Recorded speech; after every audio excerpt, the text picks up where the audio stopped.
This is a closer look at the Ghost Flickering LED candles here. This is what you get when you open the box here. You can see these are battery operated, and it does come with a remote here where you could set it for 2, 4, 6, or 8 hours.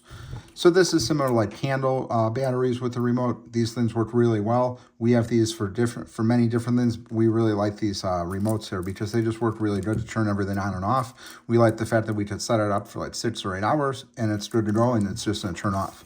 And this is what these candles look like here. Each one is a ghost here. Again, they're 2 inches by 2.4 inches, and they each have different like faces on it here. You could see really cool items here. And these are battery operated, so you do have to put the batteries in here. They are going to take the batteries. You're just going to have to unscrew them here with a Phillips screwdriver, and then you just put the batteries in here. And then it has an on and off switch right here, but just really cool items.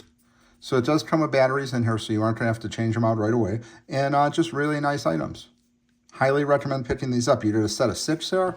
They're very cool. Like I said, these are just like the remote control candles. They just power up with the remote control. And really cool items. You did the 6 different designs here, packaged very nicely. This is a great addition to your current Halloween decor. These are going to go in nicely with pumpkins and things like that. But highly recommend picking these up. Really cool item.